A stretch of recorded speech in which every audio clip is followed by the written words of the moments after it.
Welcome. Yes. Welcome to Marriage Talks, which is a real, authentic, and relatable podcast about how to thrive in your marriage. I'm Elizabeth Ann. And I'm Michael. Today we are going to be talking about one of my favorite things ever. Getting to Lord of the know Rings? you. No. That's one of my least favorite things to talk about. Oh, you just alienated a whole category of people. If you like it, then you like it. But I am entitled to not liking it. Yeah. We are going to be talking about us, Michael and I, where we first noticed each other, started dating, all the things, fill in the blanks. You're going to get to know our story. We've had a few people ask us to do a podcast about this. So here we are. We're recording the episode. Yeah, a little autobiography Yes. times 2. I'm excited. I like going down memory lane. Oh, yeah. Well, we did about a week ago, and this will kind of date the episode, but it was the hashtag first pick challenge. And I went through our library, and it was absolutely a blast to go back through that stuff. Yes. We have a lot of good history. Met in college. We'll get into it in a little bit more detail. Fun fact about this episode, we have already recorded this episode several months ago, and I went to go edit the thing to release it, and I don't know why. I did a lot of research. The file was corrupted. So I was like, well, I guess we're recording this again, which of all the episodes to record again, this is a fun pretty one. easy to talk about and fun. So I have no problem with that at all. Yes. I'm actually kind of looking forward to it. Yes. All right, so let's start with the very beginning. The very All right. beginning. So where we first became aware of each other. This is a good story. And it's funny because we became aware of each other the same trip. So it wasn't the same day, I don't think, but it was like probably a day apart. I think so. So we both met because we went to the same college ministry in college. And we were in Gatlinburg, Tennessee on the Winter retreat. Yeah. Yeah, they go every year. At least at that time, they went to Gatlinburg every year. And we did a photo contest where you got to do a scavenger hunt and you go find kind of punny things to do that are Bible story related. And you did the Last Supper, and it was like everybody's like, sup. Like and you had a sign. doing You a had a sign that peace, said sup. doing a peace sign, or like, I was the Last Supper. Yeah. It was funny. But I remember sitting in the crowd, and you know how in a movie when you first see somebody, I remember having like that tunnel vision when she came up. She was really blonde at that time. You used to wear your hair a lot more blonde.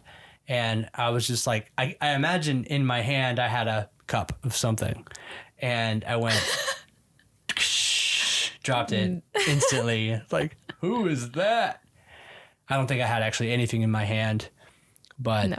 it would be cool if I did. So that's when you noticed me. Yeah, and I was like, whoa, hey, who is that? My memory of when I first was aware of Michael is not as Glowing. glowing. That's a good word for it. Glowing. So I'm hanging out with some of my girlfriends, and we're just like, it's in this, but like we're in this big like area. It's just a big open room. And so there's different collections of people all over, and I'm sitting with a few girls, and I see these small group of guys just kind of playing around, having fun or whatever. And then I noticed this guy like try and run up the wall and do a backflip, like a parkour move.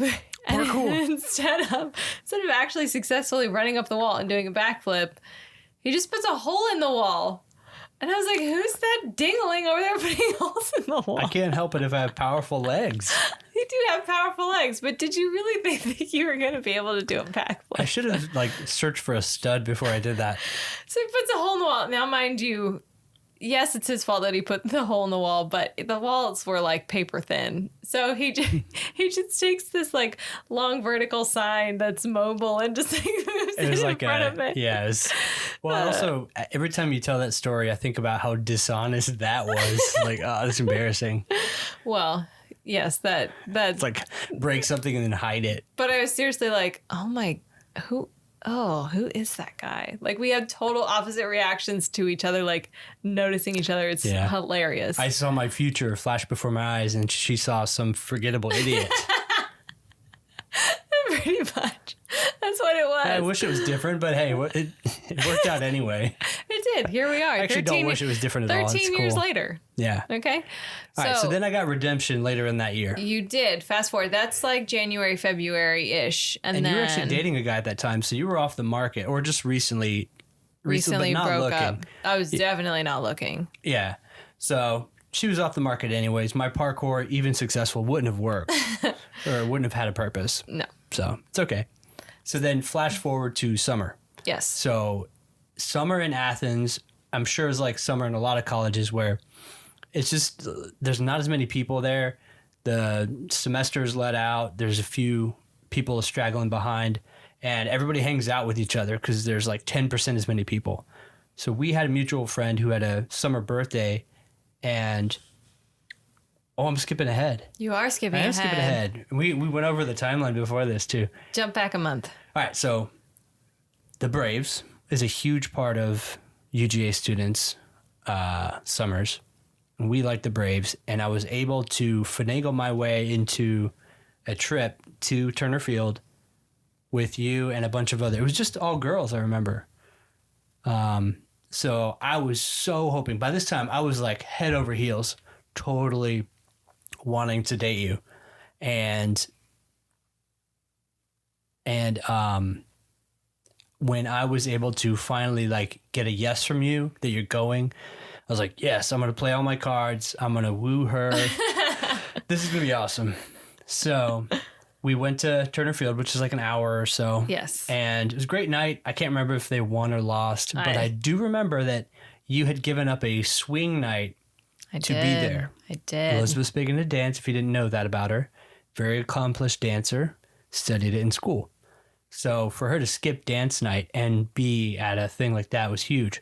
So one thing I did, why don't you share? Because it would probably be better. So, there's always like time in between innings and stuff like that. And they were playing probably Brown Eyed Girls while they were playing. Yeah, because they take me out to the ball game. It's hard to dance to. No, it was probably Brown Eyed Girl or something like that. And so Michael asked me to dance. He had no idea what he was doing, but the gesture was incredibly sweet.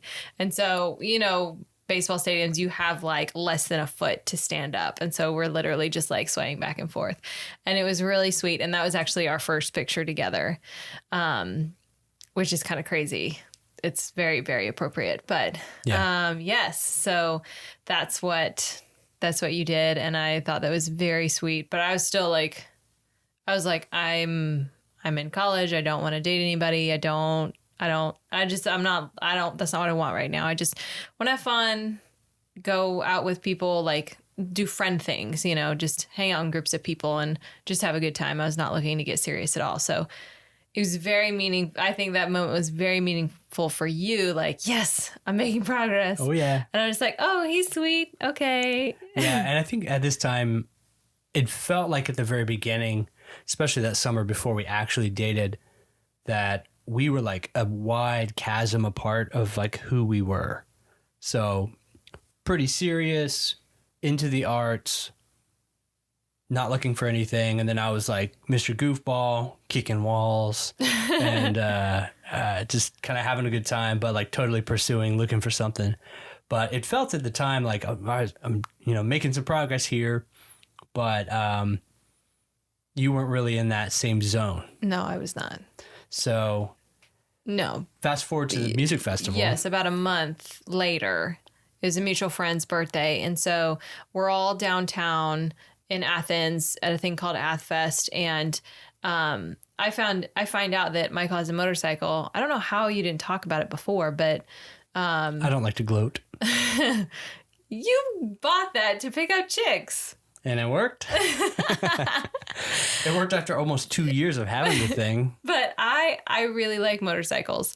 And so I found out that he had one and I went up to him and I said, I heard you have a motorcycle. I'd like to go for a ride if you're offering. And he was like, I am. And I said, okay, let's exchange numbers. Have you seen you? And so it's like a week later or something we went out. I don't think we waited. I think probably the next day, knowing me. It was a very short amount of time and we ended up going on the ride and it was super fun.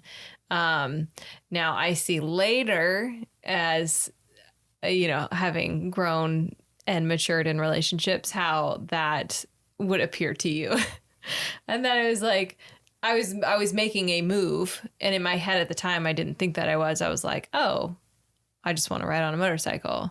But for you... You used me for an experience. Well, I did. But at the time I wasn't... See, this is why we have the podcast, for the truth. But the truth has come out. I wasn't really... That wasn't like, oh, I'm going to use him to get a motorcycle. No, That's not where my mind was. But so that particular circumstance kind of catapulted us to hanging out more and going on more motorcycle rides and like just doing more things intentionally together.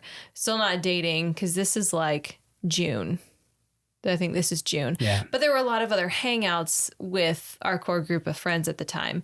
And so we just, found ourselves hanging out a lot. And then fast forward to August 23rd. I think that's the date of the South Carolina game. Okay. Well, you had also had a conversation as we noticed that things were kind of lopsided in terms of interest. Yes. We had to have you had a hard conversation with me because I was all about it. Okay. So at the end of the summer, before the next semester started, we had all these friends who were like, oh, what do you think about each other? Like, oh my God. Our friends don't really talk like that, but but they're just meddling in like a friendship. And I don't like it when people, for me personally, I don't like it when people are like, oh, you should go do this, that, and the other. It's like, if I haven't made my mind up on it, I'm not going to do it. Yeah. I need to resolve that so that I can be wholeheartedly into it. And so then it just got awkward. It just got awkward because people were saying stuff and I didn't want a relationship. And so I talked to Michael. This one hurts. I talked to Michael before one of the like last hangouts of the summer. And I was like, she wrote a book about me called She's Just Not That Into You. She just wants you for your motorcycle. Well, I said, I think you're a really great guy and a really awesome friend. And I'm not there. Like, I don't want a relationship right now. And I had just gotten out of one and I just wanted to be single. And so he was very respectful, although on the inside he was probably crying, but he was very respectful. It wasn't my favorite conversation. We'll say that. But he gave me space, which is what I asked for. And that's what he did. And why don't you tell them your strategy? Oh, this is great. Your strategy. It's a pretty awesome. So after that conversation, which was pretty, I won't say devastating, because in my mind, it was just like, well, that's done. All right, on to a new strategy. And I really did want to respect that. I wasn't like, she doesn't think she wants me, but I'm going to trick her into really wanting me. It's like, well, she's spoken. So that ship has sailed. However, I do like her a lot, and we have the same friends, so we're going to have to be comfortable around each other. So that wasn't like I would cut her out anyway. But my friend Alex, he hooked me up with an email or something. It wasn't even an ebook, because it was like before ebooks were even a thing. Kindle wasn't out for like 2 more years. Yeah.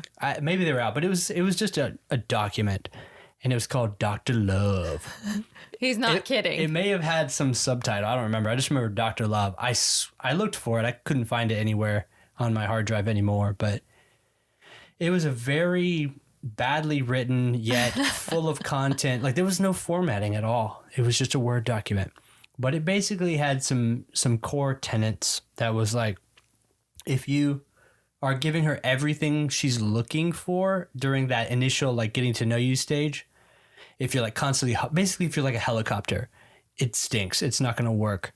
You kind of have to like be a little more mysterious. That's kind of the whole point of it, was kind of be present, but don't hover. Yeah. And nobody likes that. Don't show all your cards. Don't show all your cards. That's a good way to put it.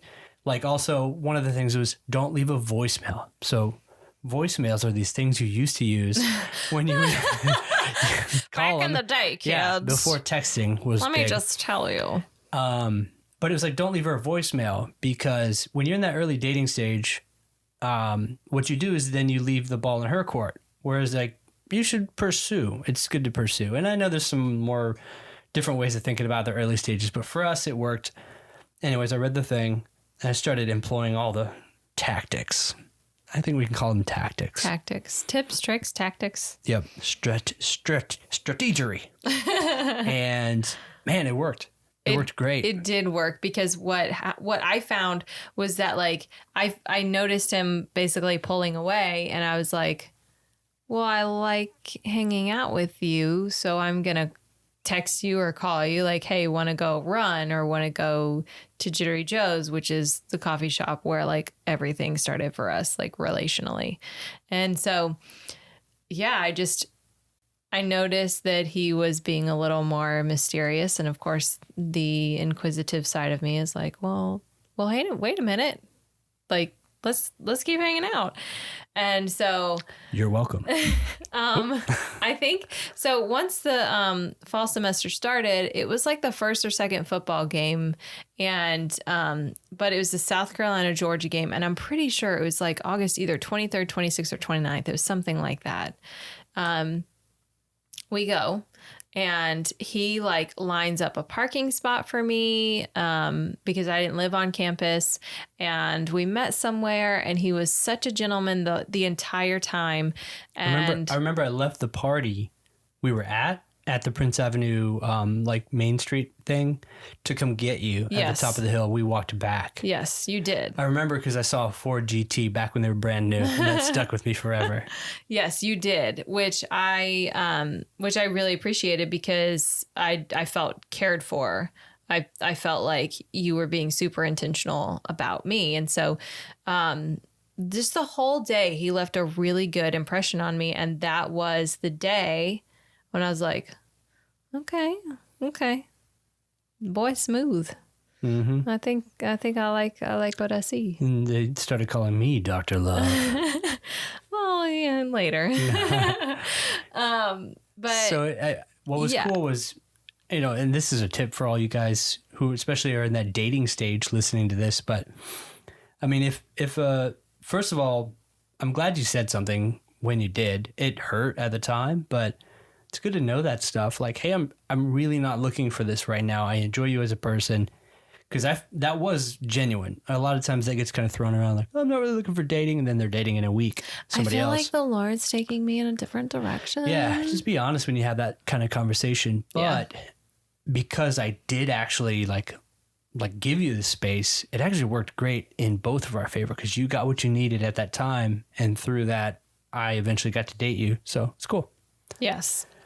And then after that football game, we, had a series of hangouts and stuff, but then we really spent a lot of time at Jittery Joe's, which is a local coffee shop in Athens. And we, instead of studying, we would talk for like 4 hours, which is really great idea when you're in school and trying to pass your classes. But I remember it very vividly. We met up around like 7 or 8 at the coffee shop. And in Athens, the coffee shops close at midnight, which is great. And the coffee shop closed and I was like 100% positive that he was going to ask me out, and he didn't do it. The coffee shop closed and we're standing outside and I'm just like basically like twiddling my thumbs because I don't want to be rude and be like, okay, bye. But I would have retracted my offer immediately if you said that. But so like, I'm like practically getting into my car and he's like, do you want to be my girlfriend or like, do you want to date? Like, I want to date you. I don't remember exactly. Go steady. Yeah. Can I pin you? Like, I don't. That sounds weird. That's what they did in the 50s. You'd give them your pin. Like it was an actual like pin. Like a pen? Like a writing utensil? No, a pin. That hurts. P-I-N. You give him a pin? No, not on your skin, on your clothes. Oh. Or like a Leatherman jacket, or like it's like a significant like Leatherman's a tool. Letterman jacket. Yeah, that thing. Potato. This jacket is so useful in handy situations.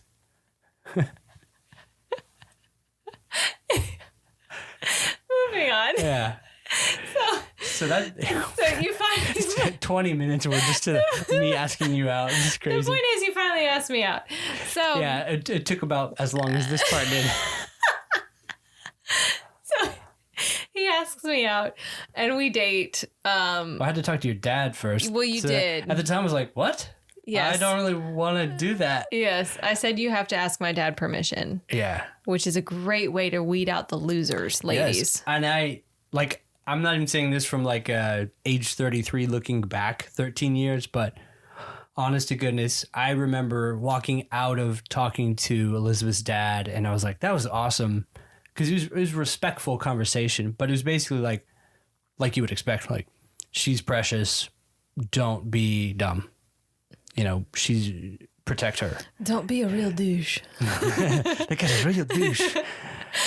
And I just remember thinking, like, I'm going to do that if I ever have a daughter, and I do now. So So all you loser boys who come around asking for her hand, you gonna get weeded out. She knows she's gonna know the drill to have you talk to me.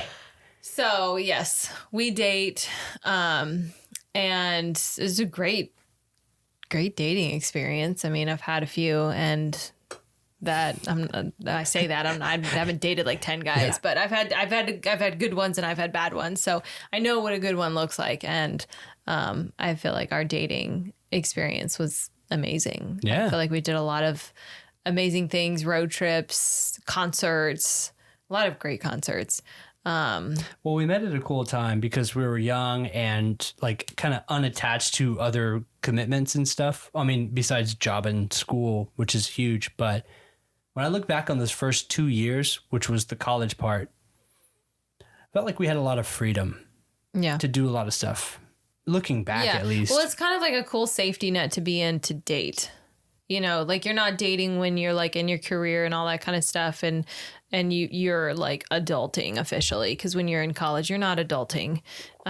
You have a protection. There's a safety net, and so it's kind of a cool time to be in, like dating wise. I feel like it's really cool. If you have that blessing, it's awesome. If not, dating's exciting anyway. So yeah, I mean, we're married and we still date. Right. We do date night every week, which is like the best thing, like over a year ago that we did for one of the best things that we did for our marriage. Check out episode 2, I believe it is, Dating Your Spouse. Dating your spouse. I hope that's correct.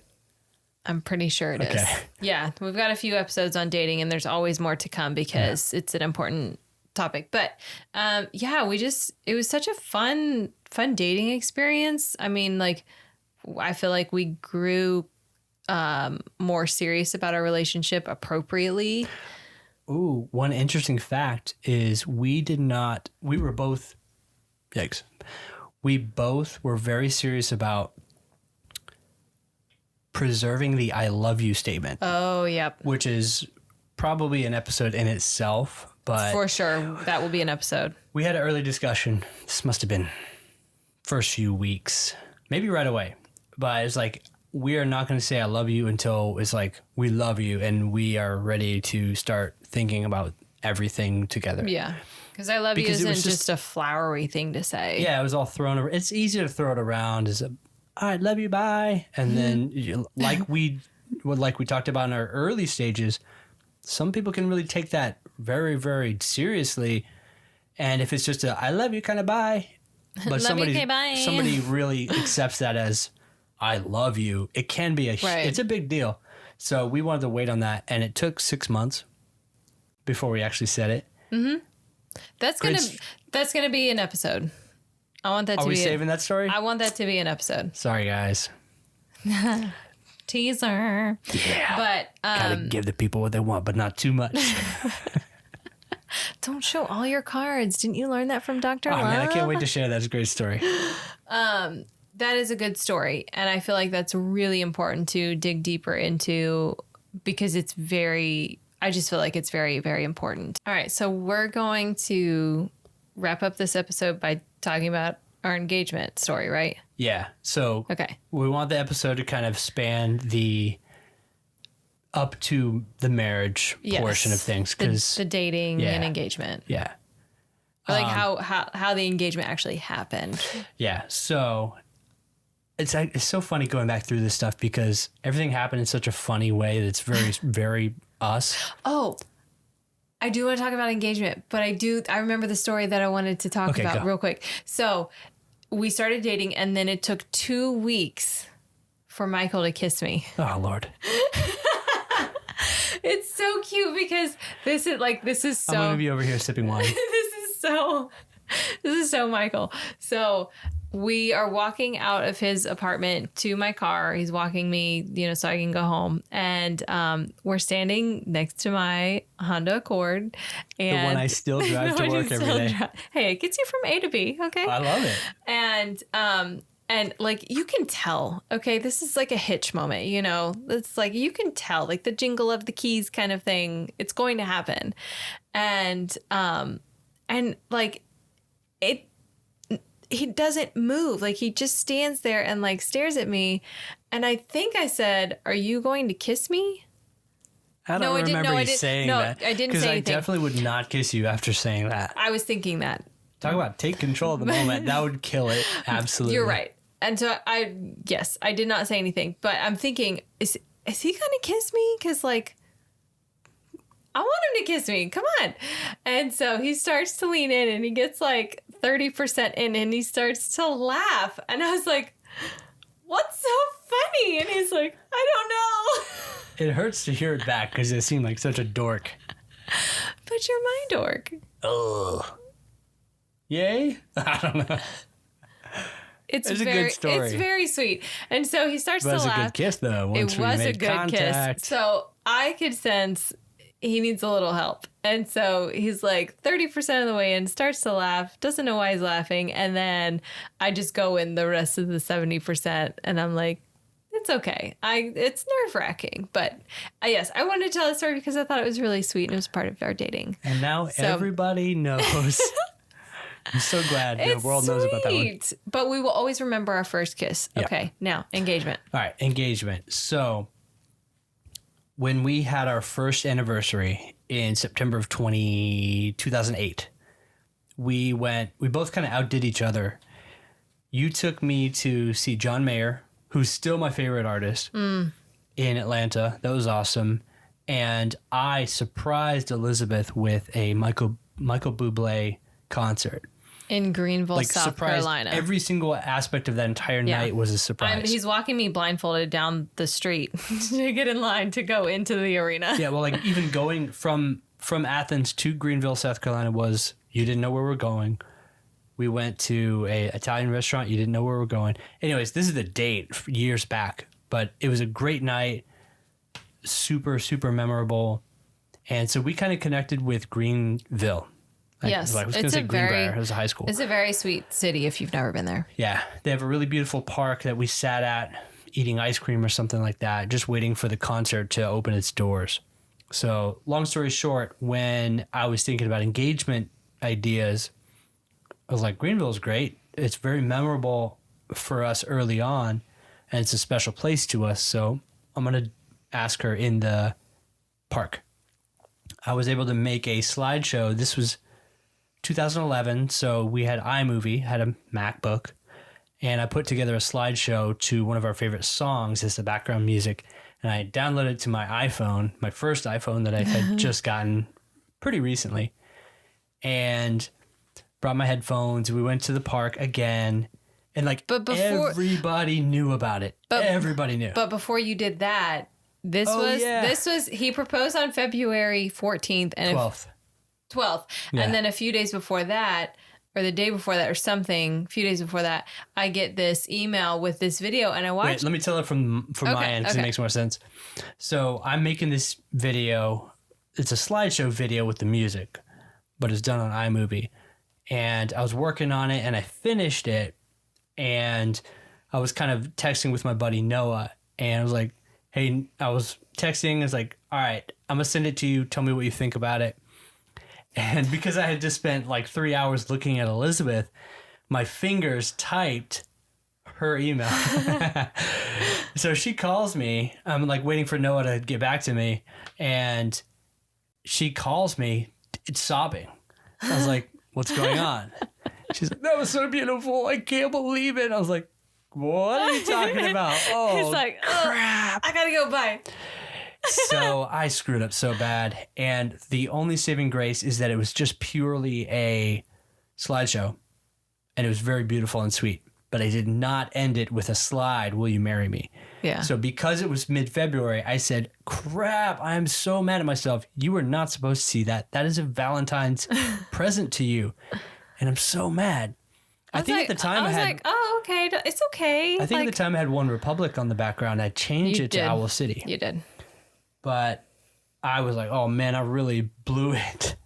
But I was able to play it off because of the time of year. You did a good job. Yeah. And so total surprise, correct? Yes, total surprise. I actually asked you, except for it's funny because everybody like knew it was happening. And when she answered yes, and by the way, if you see our engagement pictures where I'm proposing to her on a park bench, those are staged. Those are not real. But that's the bench. Yeah, it's the bench. It was staged like 20 minutes after it happened, but no one was there to record it. I didn't get that. That's a new thing, okay, where you have this hidden photographer. Yeah, I'm also back in the day. It was just you and your boyfriend or girlfriend, you know. Yeah, I was just proud of myself for even like pulling off what I did, let alone another cog in the wheel. Yeah. But we had some family friends of mine come and we reenacted the thing for the camera. Yeah. So we can get pictures. We did. They're good pictures. Yes, that was a very memorable day and lots of I will never forget that day. But hopefully not. Yeah, no. It's pretty important. No. But that's really like us, how we met, like starting to date and then how we got engaged. And we don't want to share a ton of stuff. Like we'll want to share the details, but in spurts. Yeah. We want to talk about saying I love you and things like that. Yeah. So there's definitely more episodes to come with breaking down certain things that happened within our relationship. But we hope that you enjoyed this episode of getting to know us a little bit better. Yeah. We had a blast talking about it. Yeah, it's easy. Yeah. Yeah, it's probably one of the easiest episodes we've ever done. So one of the new things that we have now is we have a Patreon. So we'll have links in the show notes to that. But if you love the podcast, you've been listening for a while, or even if you're brand new but love what we're doing, please visit our Patreon. We have different tiers for all kinds of different levels and just trying to create a nice value and yes, just create a useful tool for you guys in your marriages and relationships. And more content and more ways to access us. Yeah. And also, if you like what we're doing, subscribe to the show in your favorite podcast player and leave reviews. We love the reviews. We've been getting some great feedback and it just warms our heart when we hear good stuff. Yes. Yeah. Thank you so much for listening. Y'all are amazing. See ya.